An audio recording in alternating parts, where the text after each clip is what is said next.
ধারাবাহিকতা তথা কোন সূরার পর নাযিল হয়েছে তা বিবেচনা এটি ৫৫তম। এর আগে সূরা হিজর এবং পরে সূরা সাফাত নাযিল হয়েছে। বর্তমানে কোরআন মাজিদের বিন্যাস অনুসারে এটি ষষ্ঠ সূরা। এর আগে সূরা মাইদা ও পরে সূরা আরাফ। হিজরতের আগে মক্কায় নাযিল হয়েছে ১৬৫টা আয়াত। সূরা নং ৬ নামের রহস্য। আনাম শব্দের অর্থ গবাদি পশু। আল্লাহর দেওয়া গবাদি পশুকে কেন্দ্র করে কিছু মানুষের কিভাবে শিরকে লিপ্ত হয় তা এ সূরায় ১৩৬ নং আয়াতে আলোচনা করা হয়েছে। এছাড়া ১৩৮ থেকে ১৩৯ নং আয়াতে যেখানে হয়েছে মুশরিকরা এ পর্যন্ত পশুগুলোকে কিভাবে হালাল হারাম হিসেবে ভাগ বাটোয়ারা করে বর্ণনা করা হয়েছে। ওদের আজগুবি সব নিয়ম নীতি আল্লাহ এ সূরার মাধ্যমে কুসংস্কারে ভরা সেসব কাল্পনিক রীতি ভেঙে দিয়েছেন। সেখান থেকেই এর নামকরণ করা হয় আনআম। মেজর থিম মুশরিকদের প্রতি সতর্কবার্তা, কিয়ামতের দিন মুশরিকদের অবস্থা, শিরক থেকে দূরে থাকার আদেশ এবং ইব্রাহিম আলাইহিসসালামের উদাহরণ। আল্লাহর দেওয়া নিয়ামতসমূহ যেভাবে হয় শিরকের নিয়ামতসমূহ যেভাবে হয় শিরকের তত্ত্বা বাদ দিয়ে।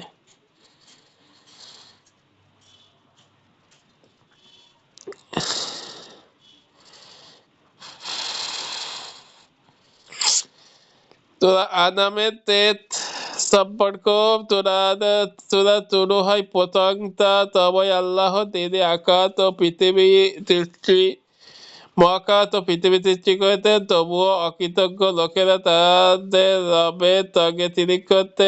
আজ সূরার শেষের দিকে বলা হয়েছে, বলো আমার নামাজ, আমার সকল ভালো কাজ, আমার জীবন, আমার মরণ সবই মহাবিশ্বের অধিপতি আল্লাহর জন্য, তার কোনো অংশীদার নেই, অর্থাৎ শুরু শেষ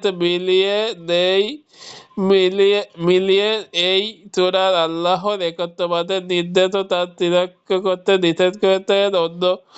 অন্য সূরার সঙ্গে মিল। এ সূরার আগে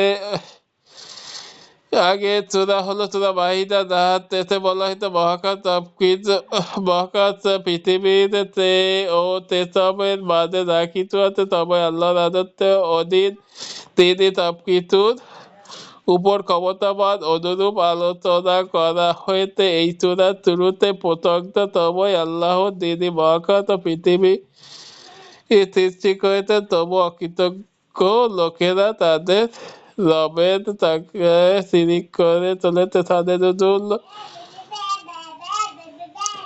নবুয়াত প্রাপ্তির পর থেকে আল্লাহ রাসূল সাল্লাল্লাহু আলাইহি ওয়াসাল্লামের দাওয়া খাওয়া বন্ধ হওয়ার জোগাড় দিন রাত মক্কাবাসীদের দাওয়াত দিতে থাকেন। কিন্তু মুশরিকরা কি আর পথ দেখতে পাই, তারা নবীদিকে নানাভাবে হেয় করতে লাগলো। কখনো কবি, কখনো জাদুকর, আবার কখনো মিথ্যাবাদী রটিয়ে দিল। এরকম নানান কিসিমের গুজব।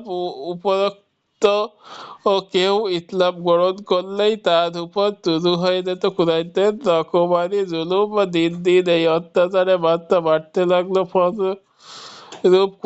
ফলরূপ একসময় দেশ ছাড়তে বাধ্য হন বেশ কয়েকজন সাহাবী।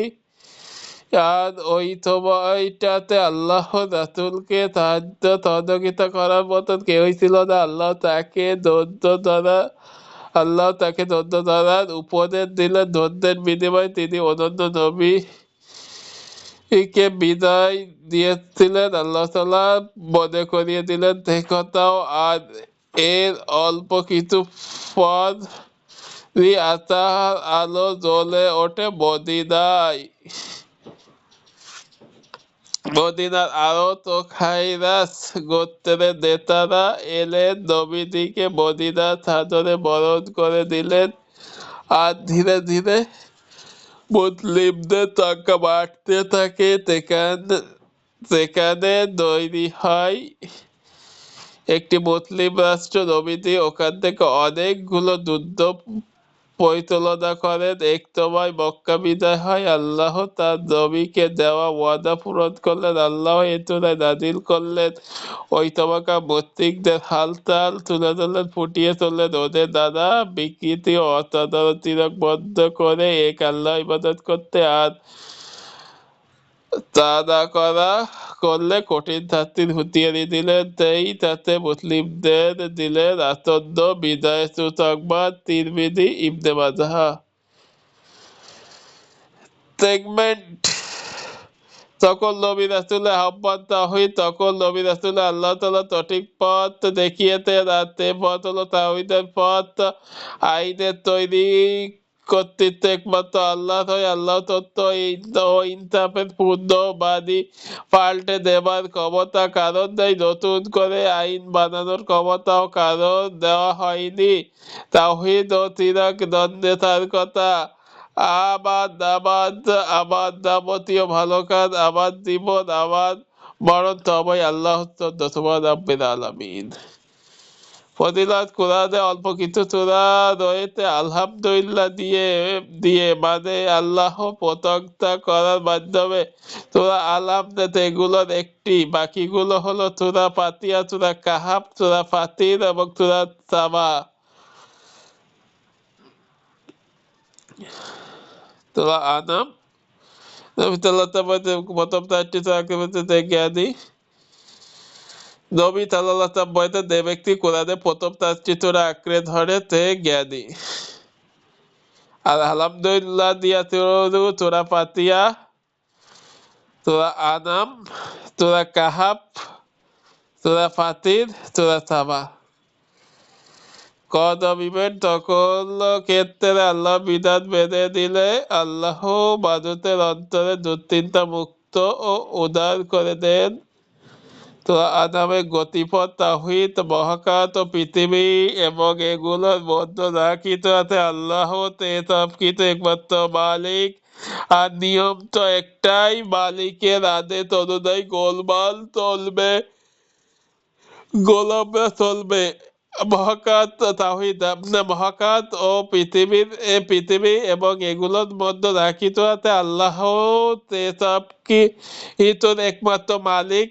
আর নিয়ম অনুযায়ী এটাই, মালিকের আদেশ অনুযায়ী গোলামরা চলবে। 2 রিসালাত: রাসূলকে পাঠিয়ে আল্লাহর আগে মানুষকে সতর্ক করেন, বারবার তাগিদ দেন, এক আল্লাহর উপর ঈমান আনার, এরপরও ঈমান না আনলে তখন আযাব পাঠান। 3 মুশরিকদের কর্মকাণ্ড: মুশরিকরা নিজেরাই মনগড়া নিয়মরীতি তৈরি করে হালালকে হারাম করে, আর এসব মনগড়া রীতি আল্লাহ আইন বলে চালিয়ে দেয়। পরিণতি: কিয়ামতের দিন মুশরিকদেরকে শক্ত করে ধরা হবে। তখন তারা বলবে, আল্লাহর কসম, আমরা কখনো শিরক করিনি। এভাবে মিথ্যা বলে তারা পার পাবে না, পাবে কঠিন শাস্তি। ওভারভিউ: 1 থেকে 16। দুনিয়া সবকিছু একমাত্র আল্লাহ মালিক, একমাত্র আল্লাহ তাআলা, তাই ইবাদত পাওয়ার যোগ্য কেবল আল্লাহ। 17 থেকে 32। লাগাতার অবাধ্যতার 4টি জাহান্নাম দেখে কাফিরদের আকুতি। 33 থেকে 50। ইসলাম গ্রহণ করতে আল্লাহ কাউকে জোর করেন না। গুনাহ সত্ত্বেও দুনিয়া প্রাচুর্য হলো বিপদের সংকেত। 51 থেকে 67। আন্তরিকভাবে তওবা করলে আল্লাহ মাফ করিয়ে দেন, সবসময় বিপদ থেকে তিনি রক্ষা করেন।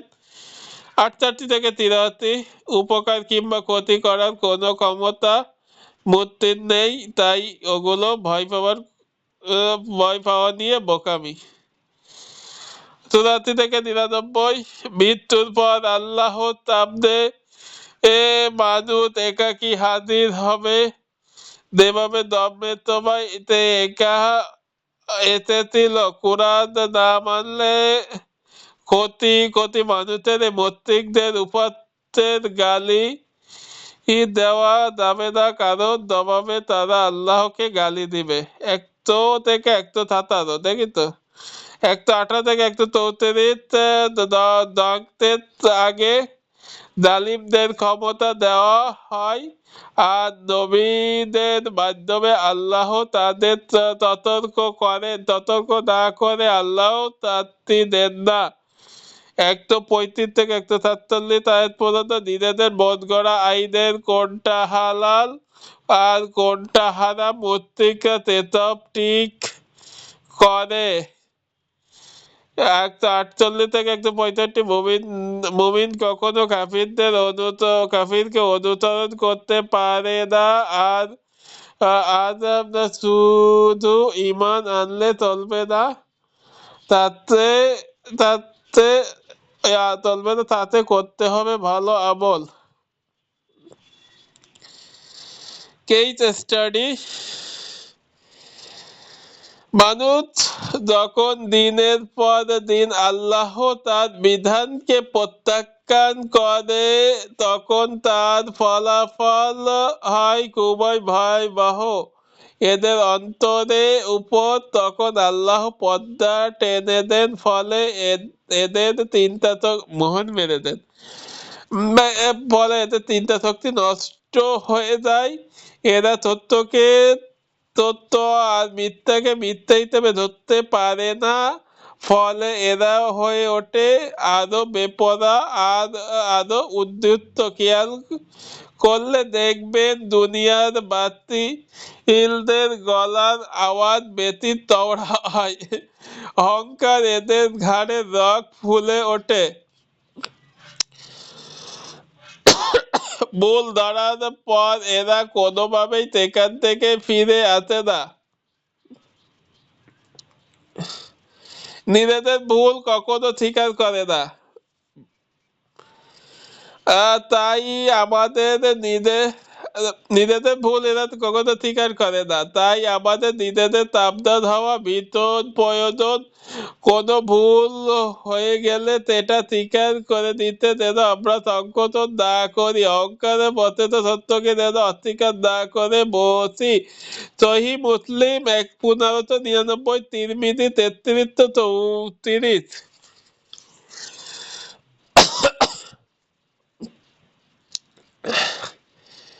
রিফ্লেকশন। এই চূড়ার আয়াতে আল্লাহ রাসূল সাল্লাল্লাহু বলেছেন, তুমি যদি দুনিয়ার বেশিরভাগ লোকের কথা মতো চলো তাহলে তারা তোমাকে আল্লাহর পথ থেকে সরিয়ে ভুল পথে দিয়ে যাবে, আর কেবল আন্দাজ ও অনুমান অনুসরণ করে। তারা কেবল আন্দাজ অনুমান অনুসরণ করে, দেখি তো, আর কেবল ধারণা করে, কথা বলে, হাল আমলে দুনিয়া প্রায় সব দেশই গণতন্ত্র মানে, আর গণতন্ত্রের কথা মোটামুটি সবার জন্য দাদা দেশের বেশিরভাগ লোকই যেটার পক্ষে মত দেবে সেটা বাস্তবায়ন হবে। তখন 300 আসনের মধ্যে 151 জন কোনো বিষয়ে একমত হয়েছে তো ব্যাস, আইন বানিয়ে ফেলো। অথচ আল্লাহ তাআলা কুরআনে স্পষ্ট করে বলেছেন বেশিরভাগ লোক আন্দাজে অনুসরণ করে, তাই অধিকাংশ মতামত কখনো ঠিক বেঠিক মাপকাঠি হতে পারে না। মূর্খরা সব একজোট হয়ে সিদ্ধান্ত একটা নিয়ে ফেলবে, তারপর চাপিয়ে দেবে বাকি তোমার উপর। তাহলে সমাধান কি? পথের দিশা রয়েছে কুরআন এবং সুন্নাহের মাঝে। কুরআন আলোকে আমাদের প্রিয় নবী সাল্লাল্লাহু আলাইহি ওয়াসাল্লাম ও তার সাহাবীগণ যেভাবে একটি আদর্শ সমাজ ও রাষ্ট্র গড়ে তুলেছিল, আমাদের ও সেভাবে এগোতে হবে। অনেকেই প্রশ্ন করতে পারেন, ইসলামী শাসন ব্যবস্থা যদি এতই ভালো হয় বা শ্রেষ্ঠ হয় তাহলে সেই ব্যবস্থা ধরে পড়ল ধসে পড়লো কেন? এর উত্তরটাও সহজ। ইসলামী ব্যবস্থা ধসে পড়বার পেছনে কিন্তু ইসলামী আইন বা সিস্টেম দায়ী নয়। দায়িত্বশীলদের উদাসীনতা উদাসীনতা আর নৈতিক অবক্ষয় এর প্রধান কারণ। কিন্তু গণতন্ত্র এমন এক জঞ্জাল, এখানে আপনি যতই ভালো মানুষকে ক্ষমতায় বসান না কেন, দিন শেষে সে স্বৈরাচার হিসেবে বেরিয়ে আসবে, কারণ এই গণতন্ত্র হলো স্বৈরাচার তৈরির মেশিন। বুখারী 59, মুসলিম 1839, তিরমিজি 1707। তাহলে বুখারীর আদিতে 59, মুসলিমের 1839, তিরমিজি 1707। এরপরে আছে সূরা আরাফ। আরাফ অর্থ জান্নাত জাহান্নামের মধ্যবর্তী স্থান। নাজিলের ধারাবাহিকতা অর্থাৎ এই সূরাটি কোন সূরার পর নাজিল হয়েছে সেই বিবেচনায় 39তম সূরা। এর আগে সূরা সাদ এবং এরপর সূরা জিন নাজিল হয়েছে। বর্তমানে কোরআন মাজিদের বিন্যাস অনুযায়ী অষ্টম সূরা। এর আগে রয়েছে সূরা আনআম এবং পরে সূরা আনফাল। মাক্কি যুগের শেষ বছর, আয়াত 206টি। সূরা নং 7 মাক্কি। আরাফ শব্দটি উরব এর বহুবচন, যার অর্থ উঁচু জায়গা। জান্নাত ও জাহান্নামের মাঝামাঝি একটা উঁচু জায়গা, এটা বলা হয় আরাফ। এই সূরা 46 থেকে 49 নং আরাফ বাসীদের নিয়ে আলোচনা করা হয়েছে। সেখান থেকেই সূরার নাম আরাফ। মেধার্থী মানুষ সৃষ্টির ইতিহাস, আদম ও ইবলীসের অতীত জাতির ঘটনা থেকে শিক্ষা, আল্লাহ সৃষ্টি ও নিয়ামত নিয়ে ভাবা, সমকামীয়তা পরিণাম। মুমিন কখনো হতাশ হয় না। নেতৃত্ব দিতে হলে নৈতিকতা জরুরি।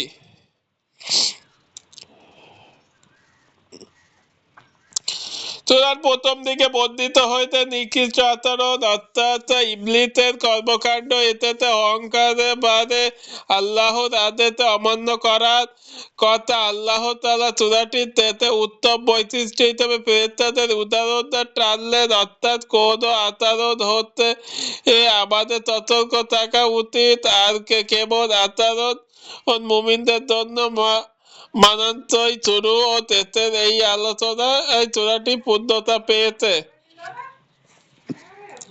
অন্য সূরার সঙ্গে সম্পর্ক।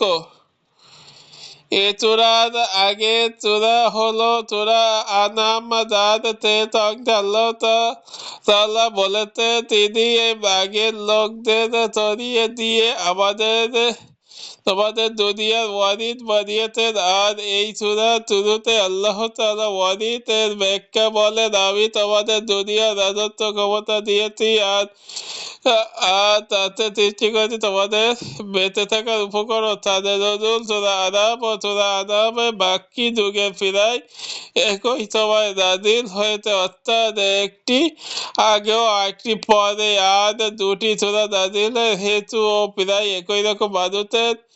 মানুষকে রিসালাতের উপর ঈমান আনতে উৎসাহিত করা। তবে দুটো সূরার মধ্যে একটা পার্থক্য আছে। সূরা আনামের অধিকাংশ বার্তাই মক্কা মুশরিকদের লক্ষ্য করে বলা হয়েছিল, আর সূরা আরাফে শুধু মুশরিকরাই আহলে কিতাব অর্থাৎ ইহুদীদেরকে উদ্দেশ্য করে বলা হয়েছে। কারণ পরিষ্কার, কিছুদিন বাদে নবীজি মদিনা হিজরত করবেন, আর সেখানে বড় একটা অংশ ছিল ইহুদী।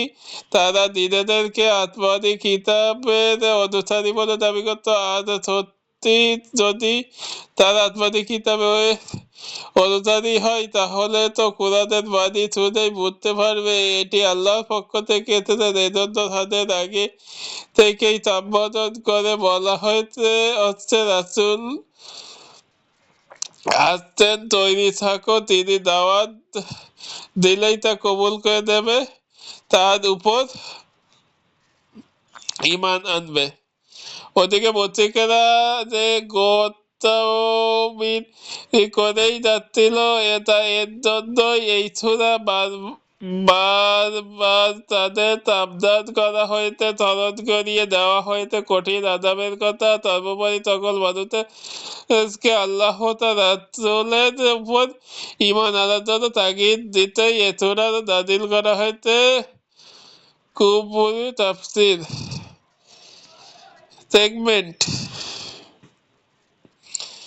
সৃষ্টি চূড়ান্ত মিথ্য জগতের সৃষ্টির ইতিহাস, হিদায়ত চুক্তি পরিণাম। চূড়ান্ত মিথ্য জগৎ সৃষ্টির ইতিহাস, হিদায়ত চুক্তি। মিথ্য জগৎ সৃষ্টির পেছনে উদ্দেশ্য একমাত্র আল্লাহ দাসত্ব করবে, এই চুক্তি। পরিণাম সেই চুক্তি থেকে চলে যাওয়া দুনিয়াবী ও পরকালীন পরিণতি ফজিলত। নবীনতার মধ্যে যে ব্যক্তি কোরআনের প্রথম 4টি আয়াত আঁকড়ে ধরবে সে জ্ঞানী। কজ অ্যান্ড ইফেক্ট, জালিমদের হাতে বন্দী মুমিনদেরকে মুক্তি করার প্রয়োজন ব্যবস্থা গ্রহণ করতে হবে, এতে করে আল্লাহ ওই জাতিকে বিজয়ী আচরণে বসাবে যেভাবে মুসা আল্লাহ সাল্লামকে এর উদ্যোগের কারণে বনী ইসরায়েল বিজয়ী হয়েছিল। জালিমদের হাতে বন্দী মুমিনদের মুক্ত করতে প্রয়োজনীয় ব্যবস্থা গ্রহণ করতে হবে, এতে করে আল্লাহ ওই জাতিকে বিজয়ী আচরণে বসাবে যেভাবে মুসা আল্লাহ সাল্লামের উদ্যোগের কারণে বনী ইসরায়েল বিজয়ী হয়েছিল। গতিপথ। দ্বন্দ্বের শুরু, সত্য মিথ্যা লড়াইটা শুরু হয়েছে আসমানে। এ সূরার শুরুতেই আল্লাহ এই দৃশ্যটা সামনে এনেছেন। দুই দ্বন্দ্বের ইতিহাস, সত্য এবং মিথ্যার এই লড়াই যুগ যুগ ধরে অব্যাহত চলবে, কিয়ামত পর্যন্ত তা চলতে থাকবে। নবী নূহ, হুদ, সালিহা, লূত, মুসা সহ সকল নবী রাসূলের সোহেব আল্লাহ সাল্লাম ওই যে মাদিয়ান জাতি, মুসা আল্লাহ সাল্লামের সহ সকল নবী রাসূলের মিথ্যার বিরুদ্ধে সংগ্রাম করেছেন।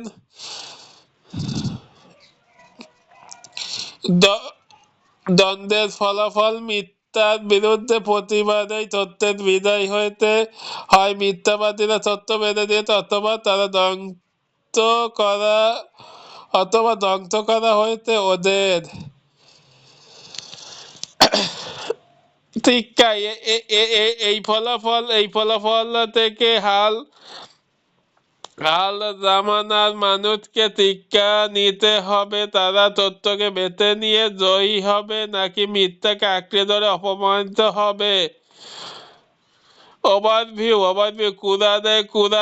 কোরআন অনুসরণের গুরুত্ব, আদম সৃষ্টির ঘটনা এবং ইবলীসের অবাধ্যতার ইতিহাস 1 থেকে 25। 26 থেকে 45। শয়তানের ব্যাপারে উতারি আরো বলা হয়েছে, রাসূলের অনুসরণ করলে ভয় নেই আর অবাধ্যতার ঠিকানা হবে জাহান্নাম। 43 থেকে 58। জান্নাত আর জাহান্নামের মাঝখানে একটা উঁচু জায়গার নাম আরাফ। আরাফবাসীদের জান্নাতে যাওয়ার আবেদন জানাবে।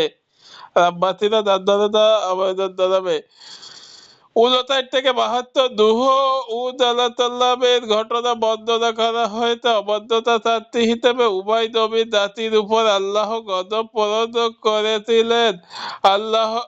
73 থেকে 102। আল্লাহ অবাধ্য হওয়া, ধ্বংস হয়ে যাওয়া কয়েকটি জাতির বিবরণ। আল্লাহ অবাধ্য হওয়া ও ধ্বংস হয়ে যাওয়া কয়েকটি জাতির বিবরণ। 103 থেকে 171। নবী মুসা আলাইহিস সালামকে হত্যার জন্য তাড়া করলো ফিরআউন। আর তার ধর্ম পরিণামে সমুদ্র তাদের গ্রাস করে দিয়েছিল। 172 থেকে 74 রুহের জগতে থাকতে ইবাদত আল্লাহকে রব বেঁধে দিয়েছে। আর দুনিয়া অস্বীকার করলে আখিরাতে কোনো অজুহাত খাটবে না। 175 থেকে 173 তথ্য দাদার অজুহাত আল্লাহ বেঁধে দেবেন না।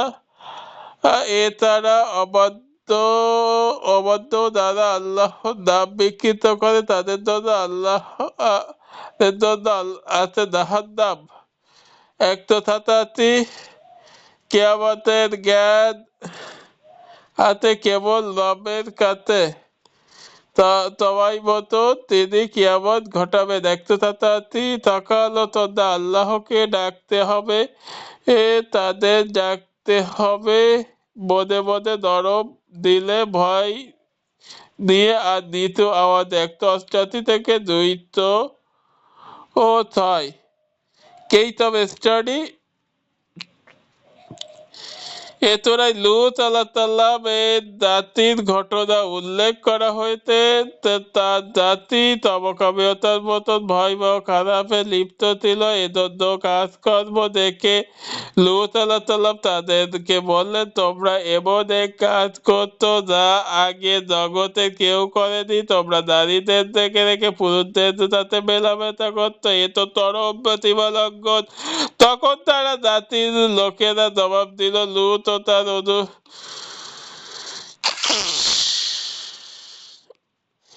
জবাব দিয়েছিল, লূত ও তার অনুসারীদেরকে এই এলাকা থেকে বের করে দাও, এরা বেশি পবিত্র থাকতে চায়। কোন জাতি যখন সমকামীয়তা ও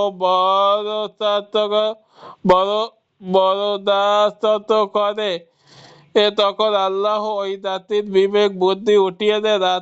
আচরণের পাশাপাশি তাদের চিন্তাও হয়ে ওঠে নোংরা ও পশুর মতো। এটা সমকামীয়তার কুফল। তাই সমকামীয়তার পক্ষে যেকোনো প্রতারণা, রাষ্ট্রীয় ও ওকালতি কিংবা আইনি খসড়া দেখলে সঙ্গে সঙ্গে প্রতিবাদ করতে হবে, কারণ হাদিসে এসেছে সমকামীয়তার শাস্তি হলো দুজনকে হত্যা করা। সুতরাং স্কুল, মাদ্রাসা, পাঠ্য বইয়ে সমকামীয়তা ছিটে ফোটাও যদি থাকে তাহলে আর রক্ষা নেই, আল্লাহ গজব নেমে আসবে নিশ্চিত। আবু দাউদ 4462, তিরমিজি 1456, ইবনে মাজাহ 2561। রিফ্লেকশন এবং তাদাব্বুর। জান্নাত ও জাহান্নামের মাঝে একটা উঁচু জায়গা থাকবে, ওটাকে বলা হয় আরাম। জায়গাটা উঁচু হওয়াতেই ওখান থেকে জান্নাতের ভিতর দৃশ্য যেমন দেখা যাবে, তেমনি জাহান্নামের ভিতরে দৃশ্য দেখা যাবে। যেসব লোকের ভালো কাজ ও গুনাহের কাজ সমান হয়ে যাবে, তাদের ঠাঁই হবে আরাফের ওই উঁচু ভিটায়। প্রতিবার যখন জান্নাতীদের দেখবে তারা তখন বলবে, সালামুন আলাইকুম, তোমাদের উপর শান্তি বর্ষিত হোক। আর প্রতিবার যখন জাহান্নামীদের দিকে তাকাবে ভয়ে আতঙ্কে উঠবে, কেঁদে কেঁদে বলবে, রব আমাদেরকে উত্তম হতভাগা গুনাহগারদের মধ্যে ফেলবেন না, আমাদেরকে ক্ষমা করুন। এরপর আল্লাহ তাআলা তাদের ব্যাপারে সিদ্ধান্ত নেবেন, আমার অনুগ্রহ ও ক্ষমার বরকতে জান্নাতে প্রবেশ করো এবং আজকের পর থেকে তোমাদের আর কোনো ভয় নেই, তোমরা আর কখনো হতাহত হবে না। এরপর তাদেরকে হায়াত নামক একটি নদীর কাছে নিয়ে যাওয়া হবে এবং নদীর 2 তীর হবে মণিমুক্তা খচিত। এই নদীতে তাদেরকে গোসল করতে বলা হবে। একবার তারা নদীতে ডুব দেবে আর গুনাহের কালি তাদের শরীর থেকে মুছে যেতে থাকবে। এভাবে একসময় জান্নাতীদের মতো উজ্জ্বল ঝকমকে হয়ে হয়ে উঠবে এবং তাদের চেহারা তারা প্রবেশ করবে চিরচোখের জান্নাতে। সুতরাং হতাশ না হয়ে বরং পবিত্র দিয়ে ভাবুন, জীবনকে চালাতে শুরু করুন নতুনভাবে আল্লাহর রাগে। এটা বুখারী শরীফের 22 নম্বর এবং মুসলিম শরীফের 183 নম্বর। সবাইকে এ পর্যন্ত ধন্যবাদ।